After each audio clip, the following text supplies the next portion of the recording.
Okay, hello everyone. Good afternoon. My name is Suzanne Carowin. I'm the Vice President of Marketing Communications here at NAFA, and welcome to today's Advisor Today new webinar series. I'm proud to be able to introduce Luke from ReminderMedia, one of our awesome partners, and we're ready to hear everything he has to say. Feel free to use the chat if you want to ask him a question. I'm sure he'll be happy to take it, and we'll have all of this, of course, recorded for posterity, and we're super happy that you joined us. And if you haven't seen it, our next edition of Advisor Today has just dropped, so hot off the presses.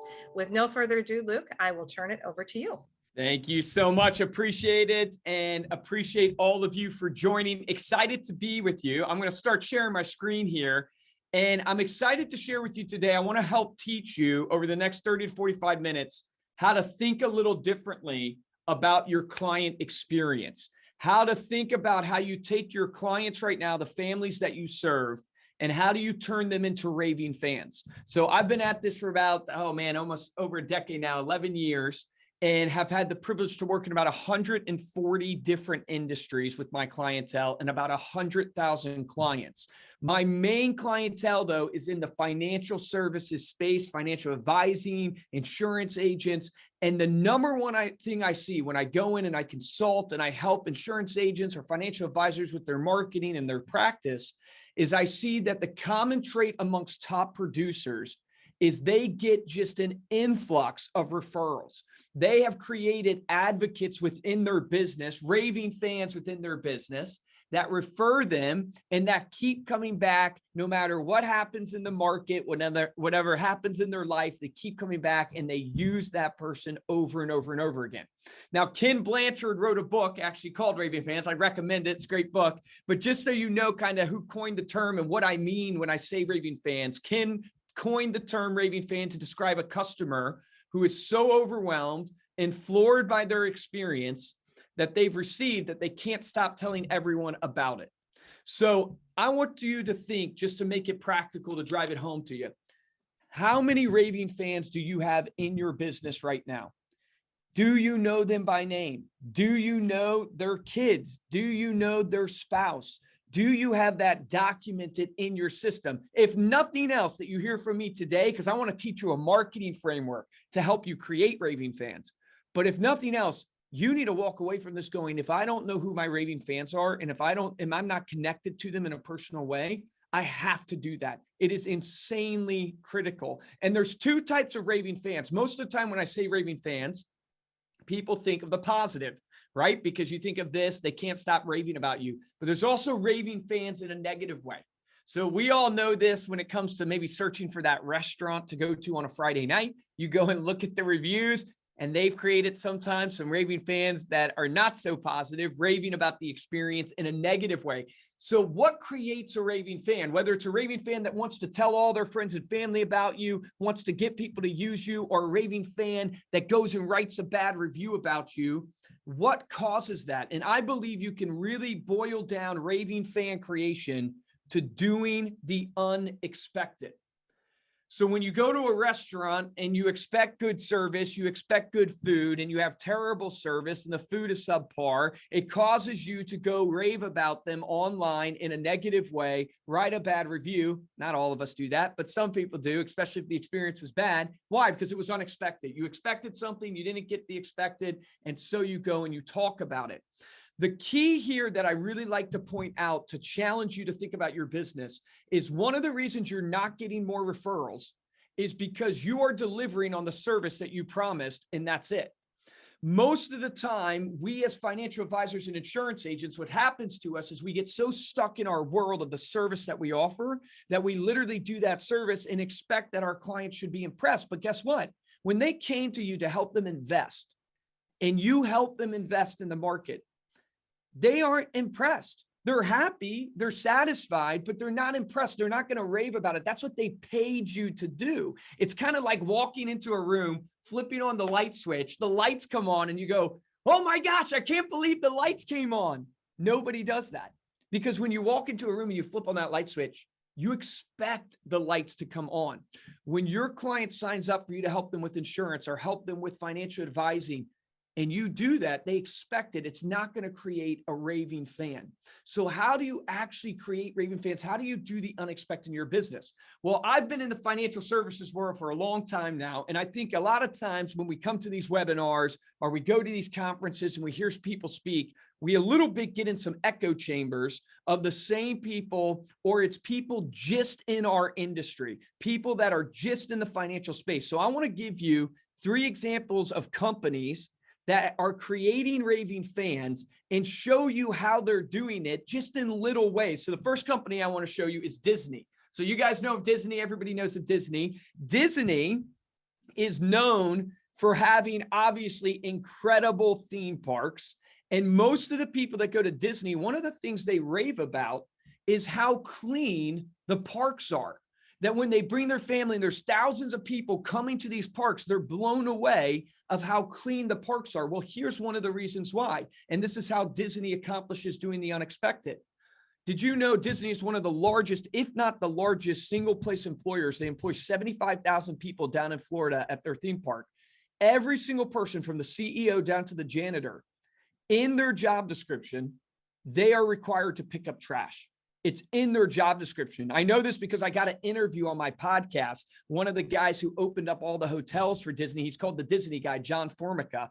And he talked about how that was such a unique thing for Disney. And what did it cause? It caused every employee to know this is part of my job description, picking up the trash, caused the parks to be immaculate. When you go to a theme park with thousands of people, you expect it to be a little dirty. It wasn't dirty. It was clean. It impressed people. Another thing that Disney did that's simple, but causes a raving fan is they would pay their employees and tell their employees, when you see a kid coming in to the park with their parents that's dressed up as a superhero, maybe they're dressed up as Iron Man, or maybe they're dressed up as a princess that they love, like Cinderella.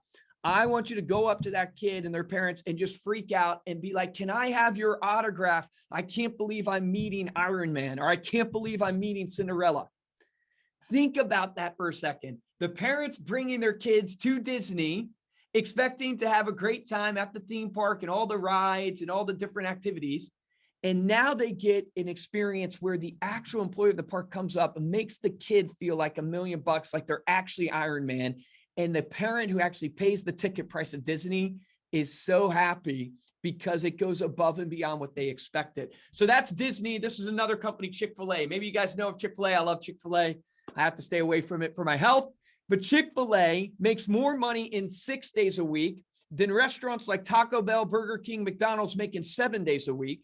Chick-fil-A is a fast food restaurant, just like Taco Bell, McDonald's, Burger King.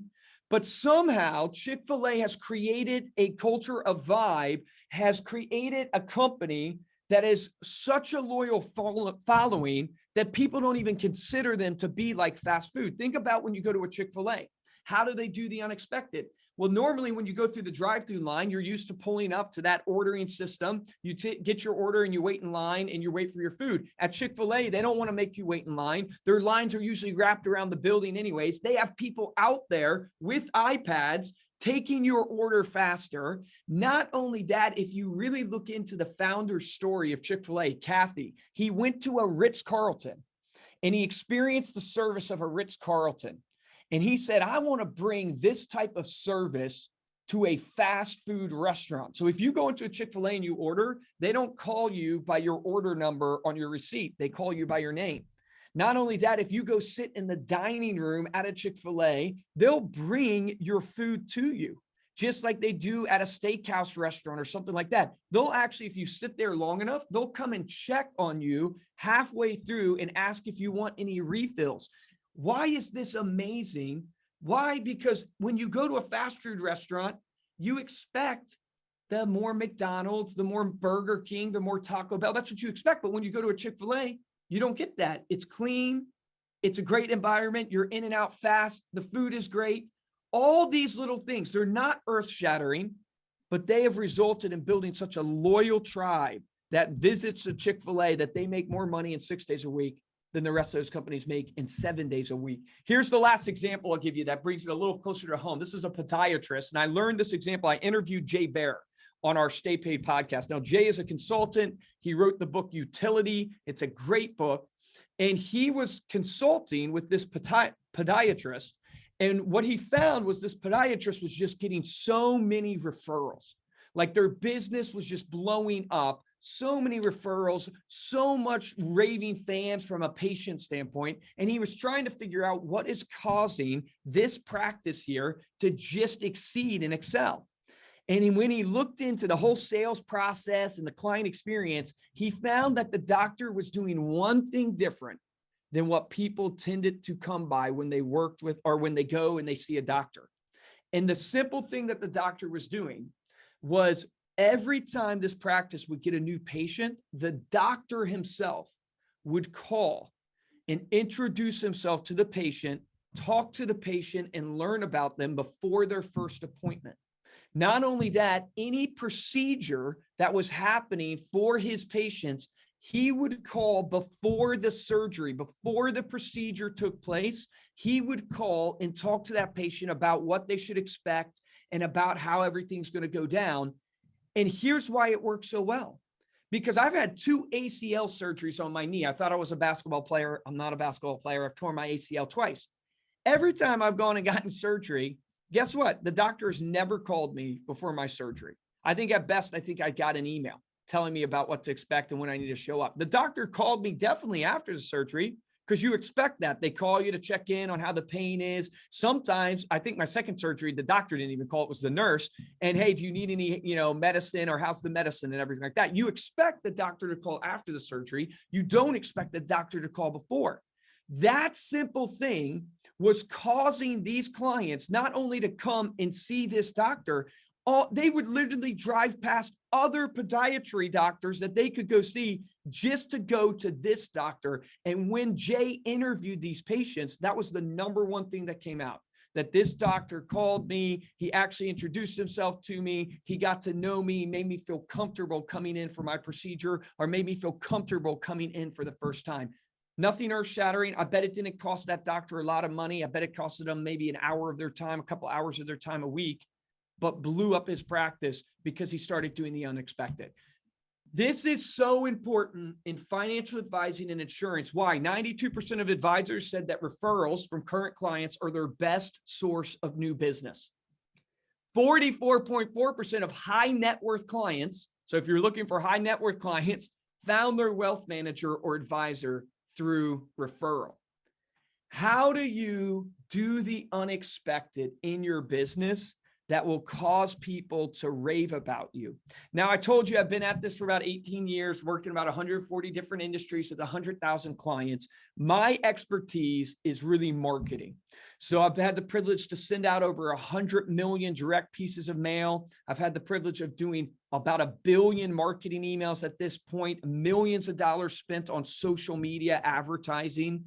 And here's what I have found. I've boiled down, when I look at the successful campaigns that we've done over the past decade, and the clients that have had a lot of return in referrals, I've boiled down that there's really 3 things that a successful marketing campaign must have in order to generate a raving fan that's going to refer you, that's going to come back and use you. And what I challenge people to do after this talk is I usually challenge them to go look at your marketing system that you're using right now. How are you keeping in touch with your database? How are you keeping in touch with your prospects? And does your marketing campaign have these 3 pillars in it? And to make it easy, because I can't help myself, I boiled it into a framework called FIT. So an easy acronym that you can remember called FIT. So if your marketing's out of shape, if you're not getting the right amount of referrals that you know you should get, you got to get your marketing in shape. It's FIT, FIT. Now, here's a picture of probably a little bit of what's happening in your business today, not to make you feel bad or beat you up, but what happens to most people when they think marketing, they stay at the top of the bucket up here. And they go, man, I got to market. I got to grow my business. I got to get more AUM under management. I got to cold call. I got to do seminars. I got to do postcards. I got to get social media going. I need a website. All these things are really good. But the big mistake that I see is most people stop here. They spend all their time and energy here, and all their money is put here, but they don't realize that if you go and actually look at top producers, if you study their business, if you look at where the #1 lead source is, it's actually from the current clients you already have. That is where your next deal more than likely is going to come from. Have you capitalized on that? This is usually what's happening in an agent's business, is they are literally losing so much money. The water is pouring out of their bucket just because they're spending all their time focused at filling the bucket instead of focused on the water that they already have. So how do you plug the holes? It's this FIT framework. The F stands for frequency. So the first pillar that you need in your marketing campaign in order to create a raving fan is you need frequency. So just like you guys might be seeing me for the first time here, right? So this is the first time that you're seeing Luke Acree. So I haven't been frequently in front of you. What does that mean? It means that your trust in me is low because you're seeing me for the first time. It also means that if you don't hear from me, if you don't see my face, if you don't, get some other interaction with me in the next time frame, that's even really over the next 7 weeks or so, you will forget about me entirely. You will barely remember anything that I've said today because I'm not frequent enough in front of you. There's a great rule in marketing called the rule of 7. So the rule of 7, what it states, and sorry, I'm moving my Zoom thing out of the way. The rule of 7, what it states is that you need to get your brand in front of a new person about 7 times for your brand even to build memorability. For them even to remember your brand, to remember your name, to remember what you do, you need at least 7 touch points with them over about 7 weeks of a time period. So think about all the new interactions, the new people you're meeting through your seminars that you're doing, through the social media that you might be doing. Are you dripping on them? Are you getting out frequently enough to be in front of them 7 times over the next 7 weeks? Another stat for frequency that we found, and pay attention here because this is real key. How many times should you keep in touch with your database in order to make sure that they think of you, they don't forget you, they know you care, but maybe you're not doing too much to where they're annoyed with you? What's the magic number?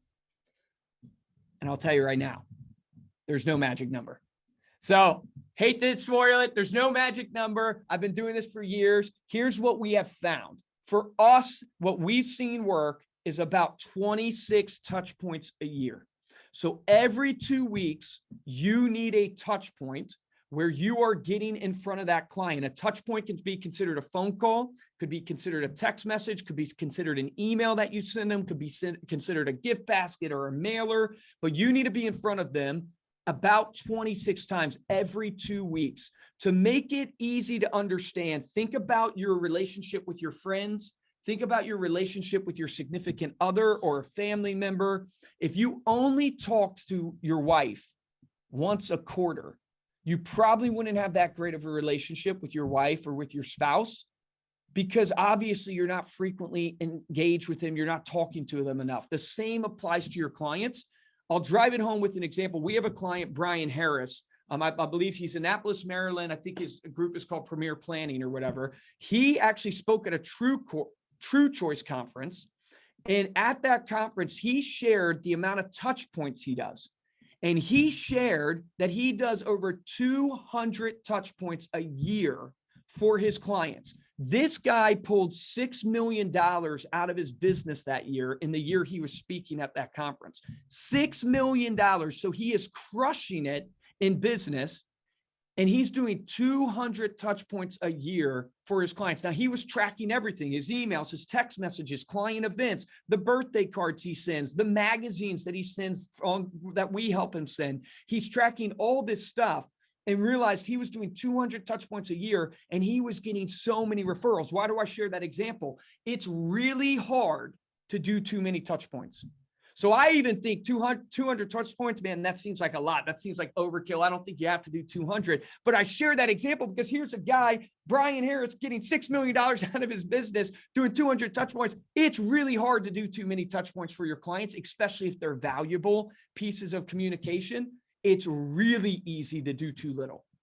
Think about the amount of touch points you do for your families right now. How many are you doing? It's really easy to do too little. A good rule of thumb, a good benchmark for you would be 26 times. Now, I chose the word frequency because it has two different meanings. One is the frequency of communication, like how many times, how frequently are you getting in touch with somebody? But the second is what channel, what frequency level are you communicating on? So when you think about marketing, the key to marketing is relevancy. If you can be more relevant to an individual, that means they'll pay attention to it because it means something to them. So I always encourage people, if you think about like a radio station, you get in your car today, you turn to the frequency that you enjoy, the music that you enjoy. Your clients have different ways they like to communicate: face-to-face, phone call, social media, email, text message. They might enjoy receiving a piece of mail from you. You should be on every frequency level that you possibly can do consistently.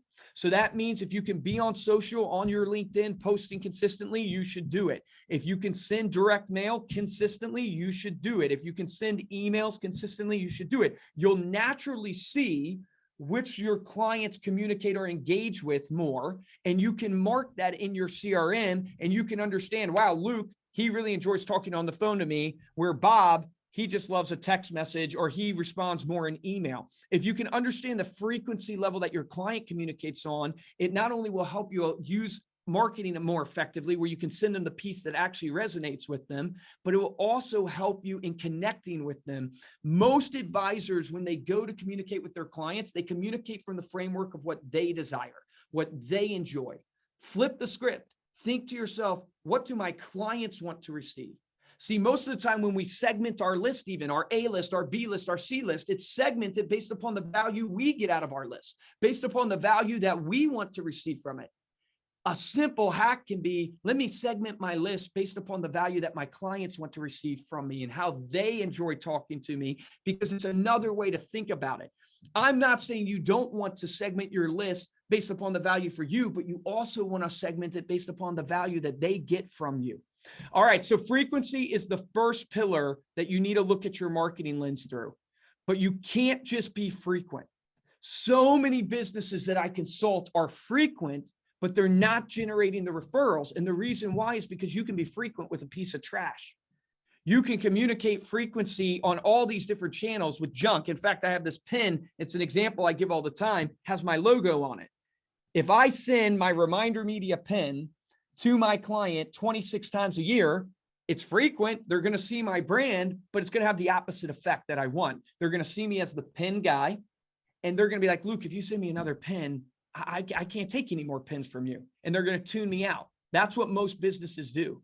Have you ever gotten mailers from your furniture stores or emails from your furniture stores, postcards from your car dealerships that you bought cars from? What do you do with those things? What happens is it becomes a lottery marketing. If that postcard doesn't hit you at the exact right time where you're in the buying mode for whatever that offering is, if that email subject line doesn't pull you in, you delete, you toss it, and you get, it's the lottery. You're trying to hit people at the exact right time. What you need also in your marketing is you need impact. The I stands for impact. Impact, if you're taking notes, I would underline this one as the most important and ask yourself, in my marketing, am I sending impactful marketing? How do you do that? There's two ways I think you can create impact pretty easily from a marketing perspective. One is through personalization. The second is through quality. Personalization is the absolute key to marketing. If you look at Google, they're making billions of dollars a year off of ads. If you look at Facebook, they're making billions of dollars a year off of ads. Why? Because they have the data and they can see what Luke Acree is searching for, what Luke Acree is clicking on, what he's engaging on social media. They can see that. And because they can see that, they can serve up relevant advertising, personalized advertising to my feed, to my search. And because it's relevant to me, I pay attention. That marketer, that company can now serve me a message where it might convince me to take action, and I might buy something and I might use their service. How can you, as an advisor, an insurance agent, think through the lens, especially for your database right now, because that's where your referrals come from? How do I connect with them from a relevant standpoint, from a personalized standpoint? One hack that I always give, I have it up here on the slide, is the Ford method. This is an easy thing that you should do as an exercise for your business. And this should be part of your touch point calls that you're doing in your CRM. Go look at every client you have, all the families that you serve, and ask yourself, do you know the Ford method on these families? Do you know their family? Do you know their occupation? Do you know their recreation, meaning their hobbies? And do you know their dreams? So if Luke Acree is in your database right now, do you know Luke is married to his wife, Megan, and has a beautiful daughter named Evelyn? Do you know how old Evelyn is? That Evelyn's only a year and a half, right? That's how old she is. Do you know my occupation, that I'm president of ReminderMedia? I own a marketing company and what I do there and where I'm trying to take it.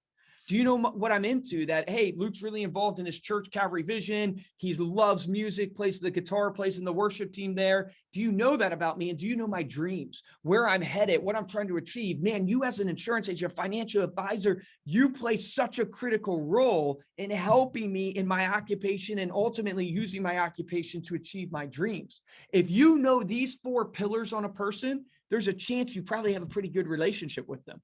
And here's what I'll tell you, because I have a financial advisor, Matt, and we just went through a period in the market. It's still obviously pretty crazy out there, but we just went through a little period in the market right there that I lost a decent amount of money over the last couple months.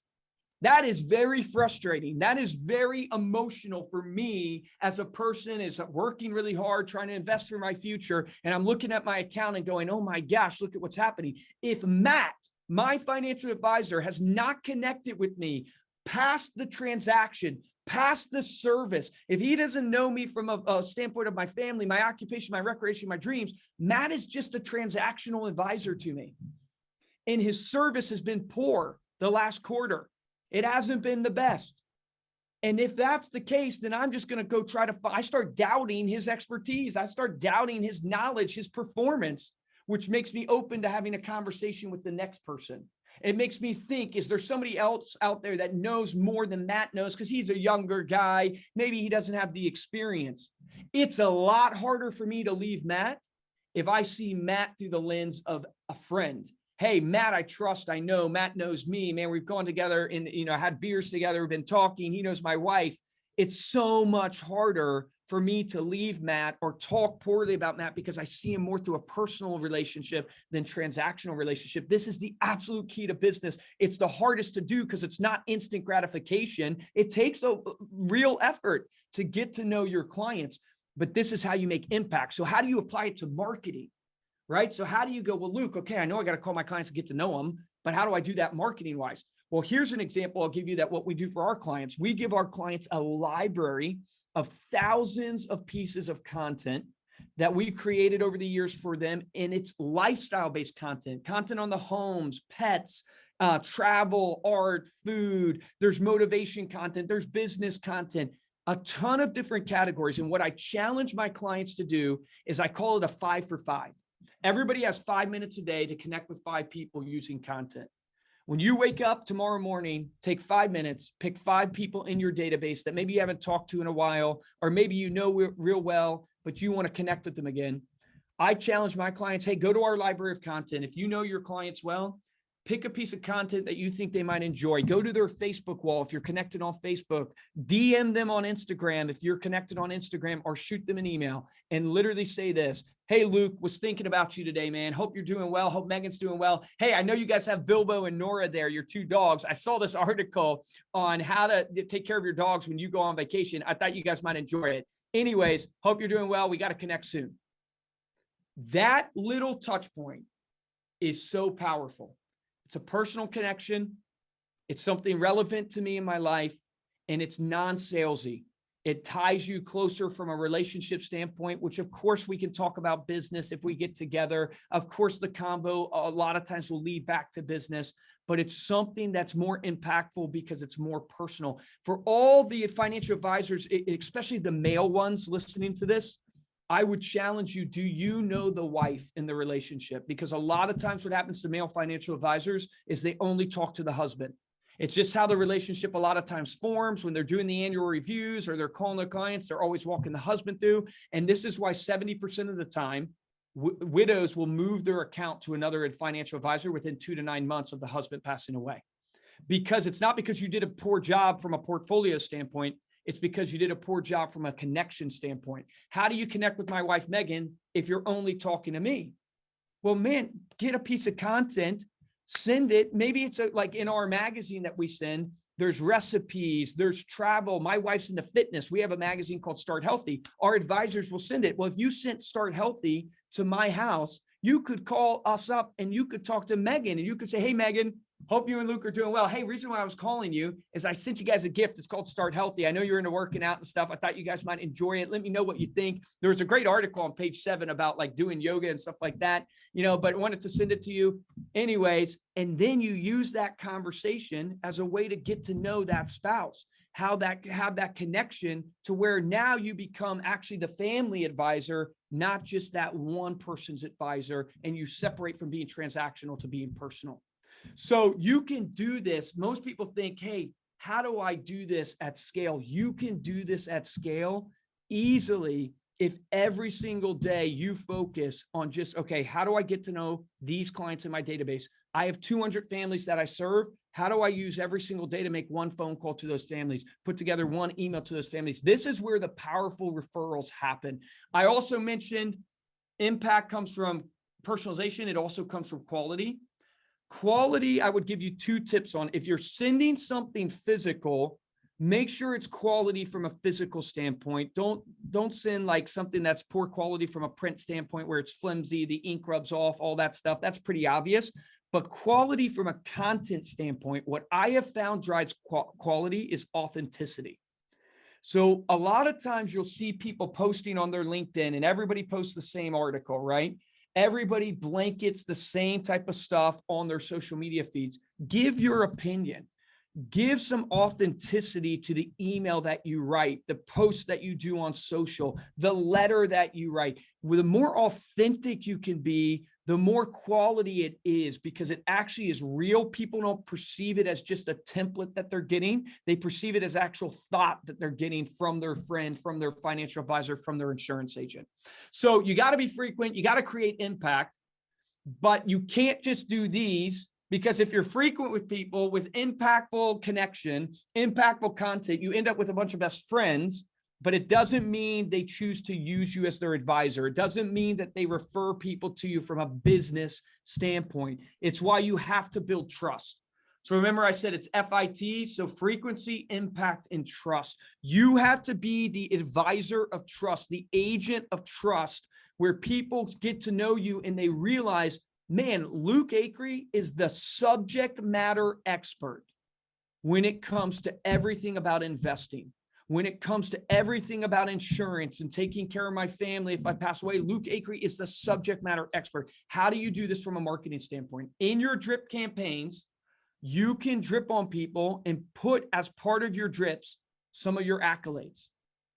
So naturally, when I get introduced, people who introduce me do this for me.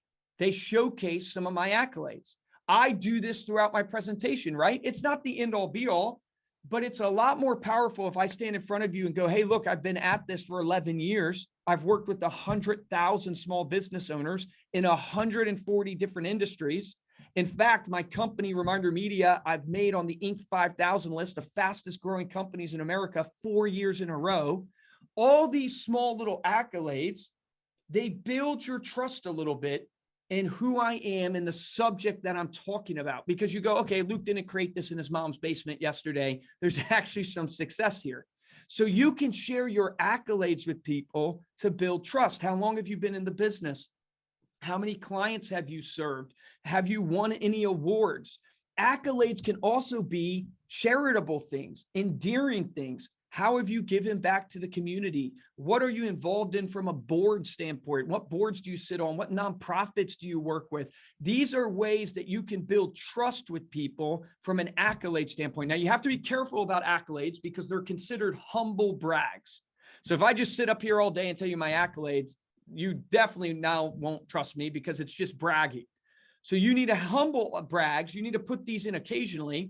People care what you say. They care a lot more what your clients say. And this is huge in the financial arena. This is something that is brand new, that you can actually start getting some testimonials from your clients and start to use them in your marketing. You can get for your Google business page, maybe get them to write a review on your Google business page. But if you can showcase your client testimonials, showcase how you've helped people, it is an extremely powerful trust building tool from a marketing standpoint. Think about you as a consumer. When you go to Amazon and you're searching for that product and the multiple options for a product pops up, what do you look for? You look for those star reviews. You look to see this one's rated 5 stars. This one's rated 4.2 stars. This one has 1,000 reviews. This one has 3 reviews. Which one do you trust more? You do it as a consumer. Why do you think your prospects and clients don't do that? So the more you can start functioning and getting some testimonials using that, the more powerful your drip marketing will be to build trust. The third way, and this is the most important one of the 3, it takes the longest, and this is why most advisors struggle to do it, is through educational content. You should be consistently putting out educational content, dripping to your client database and also your prospects. Don't just drip educational content. I just went through a whole thing on impact of how you need to make sure you're also dripping things that connect with them personally. So you want to drip educational content, probably 20 to 30% of your drip is educational content. Here's why you want to do it though. Even if they don't read the piece that you wrote, the thing that you're talking about, they will see it and they will see your consistency in it. I'll give you an example for me and my company. 5 years ago, I started a podcast called Stay Paid. Would love for you guys to listen to it. Love for you to subscribe, right? It's a sales and marketing podcast. I interview top producers. I interview top producers within NAFA's organization, top financial advisors. And I've been putting this out for 5 years now, 2 episodes a week. The first 3 years, we had no listeners, like none. I think there's a couple hundred people. My mom and my family were probably most of them. But I kept putting out 2 episodes a week, year after week, year after year. Why? Because I wanted 2 things. I wanted to give free educational content to my clientele, to my community, to my email drip list. And if they needed something, they could go to me and look and get information and resources. And 2, I wanted to build in their mind that Luke loves marketing.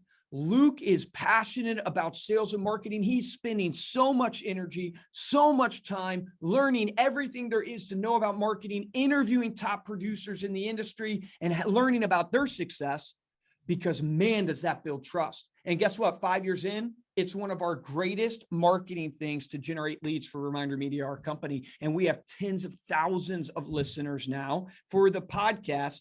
It's done wonders of being consistent, producing educational content, because guess what? You might not need the podcast I just did on the 10 subjects lines you should do for your emails. But I just did a podcast on motivation, and maybe you're struggling on motivation and that one resonates with you, and you get into my funnel, you get into my educational content on the piece that resonates with you. If you're consistent in putting your content out, a lot of them won't be engaged with, but you'll hit on one piece that hits with that person and where they're at personally in their life, and they'll engage with that educational piece. When you do these 3 pillars, when you go back after this webinar and you look and think about your marketing campaign, to keep it simple, just think about your current families that you serve. How are you frequently in front of them? What's your frequency? What channels of communication do they prefer from you? How are you impactful? How are you personalizing it? Are you getting to know the spouses, the kids that are going to inherit, or the beneficiaries? And are you serving stuff that's impactful and personal to them? Do you have the Ford methodology on them? And how are you building trust by showcasing to them educational content, accolades of success that you're involved in, and then client testimonials of what's happening and how you're helping people? People want to play with winners. They want to be with winners. My financial advisor, Matt, I want to know he's active. I want to know he's passionate about this stuff. I want to know he's learning. I want to know he's helping other people. It raises my confidence in him. And when he does that, guess what, man? He's doing the unexpected, because 9 out of 10 advisors aren't doing this, because it takes consistency. And that's where so many people fail. Why am I so confident in this? Like I said, ReminderMedia has been at it for 18 years. Our flagship product is customizable magazines. They're lifestyle-based magazines. One is called Start Healthy. We have American Lifestyle. We have a business magazine. We've been putting together subscription-based frequency of a magazine with impactful content that's non-salesy, but can be personalized. You can actually write personal letters. You can feature charities that your clients love. There's a lot of really cool things you can do. And you can also feature testimonials. You can feature educational content on stuff in your industry to build trust. And as I looked back over 18 years of all of our data, of all of our successful campaigns, I realized, oh my gosh, the reason why this is working so well is because it's frequent. It can be done in print. It can be done digital. It can be on social media. It can be text to somebody. So it's hitting all these different frequency channels. It's impactful because the content's not just about pushing financial products or insurance stuff. It's actually more lifestyle, travel, art. It's relationship driven, but it also can be personalized. You can write a letter to somebody. You can feature even them on the back cover of the magazine. There's a lot of unique things you can do, but you can also build trust because it's featuring your brand, your logos, all that stuff, but it's also can feature your testimonials. It can feature your products and services, educational content. I was like, that's why this is working. Because as I looked at these campaigns, I realized that is what's producing the results. I challenge you, whether you use ReminderMedia or use another company, go and ask yourself, does it have the fit framework? Is it frequent? Is it impactful? And is it building trust? And if it's not, that's what you got to focus on. Because if you want to get a huge referral rate out of your client database, it's those three pillars that have to come into existence. So appreciate you guys joining. Appreciate you guys listening to this. We'd love to take any questions. If you have questions on the FIT framework, if you have questions on anything that I talked about, I would love to take any questions from you, but I really appreciate you guys joining and would love to connect with you on social. So all of my social channels are down here. You can check out the podcast on Instagram at Stay Paid Podcast. ReminderMedia is my company at ReminderMedia. And then of course, here are my kind of social channels. And then if you just search Luke Acree on LinkedIn, you should find me on LinkedIn as well. All right. I love it. So we got, let's see. Jose is saying, I am all in. So I love that. And I was just going to give a shout out. As soon as I saw Jose Rodriguez is awesome. So thank you, Jose, for being here. He is awesome. He is all in. And he's going to be speaking at our upcoming Apex event because we're doing a special pre-con for Hispanic advisors. So, you know, if you're thinking about that, or if you haven't thought about going to our Apex conference or aren't aware, we would love to see you next month, August 17th and 18th at the fabulous 5-star Arizona Biltmore. Get more info at apex.nafa.org. So we're trying to talk Luke into being there too. That is true. She was talking to me about that right before. So sorry, I'd like to jump in there. Just wanted No, that's great. Is it Neha? To Is that how you pronounce it? I hope Neha. I might be pronouncing or Neha. I might be pronouncing it wrong, but thank you so much. I see you chatted in. It's awesome. Thank you. Appreciate that so much. And she said, yeah, right. That's exactly the pronunciation. Thanks, Neha. Awesome. I usually butcher pronunciation, so I'm very pleased that I got it right. Awesome. Any questions from anybody on FIT framework, how many touch points, those type of things, please chat them in. Obviously appreciate the opportunity to share with you guys today. It's been awesome. I love NAFA. You guys do incredible work and the content that you put out. So really, really appreciate the opportunity to share. So Neha is asking, do you also host networking events? So if your question is to me personally, do I host networking events? We don't have networking events necessarily that we do. The best way to probably network with me or with like the community that I'm in is get connected with me on social. But at the conferences, like if we go to Apex, I'll be there at the booth and we can set up something to network there. I would encourage you, for you, seminars, networking events are extremely powerful way to generate leads. So if you're asking if networking events are something you could utilize, yes, but you know, like I'm good friends with White Glove, right? So, and they're incredible at putting on seminars. One of the biggest struggles for White Glove though, is they produce these leads, they get butts in the seat, people attending your seminar, but people don't convert them because they don't follow up. And that follow-up is in that frequency, impact, and trust. You have to apply that to your networking event leads that you meet. Looks like, oh, perfect. You're answering, Stephanie. All right, you put up your podcast. Good. Excellent. Yes, and I will chat in to everyone. If you have any questions or you want to connect, I'll chat in my email because obviously would love to connect with you too. And if email's better for you guys. Stephanie, appreciate you. She said, thank you. It's very impactful. Appreciate that. Yes. Join them at Apex. We'll probably be there. I can't say because I'm not in charge of conferences, but I'm in charge of the company. So I'm pretty sure we're going to be there. You know a guy. I know a guy. Yeah. That's awesome. All right. Well, it looks like everybody's wrapped up. So Luke, as always, such a pleasure. Thank you so much for all your energy and enthusiasm and all you do for our industry. And we're also going to have Luke coming up. Advisor Day is launching its own podcast, and we've already also booked Luke to be one of our upcoming guests. So there'll be more to follow. So thank you, everyone. Thanks for joining us. Everybody take care. Thank you. Appreciate it.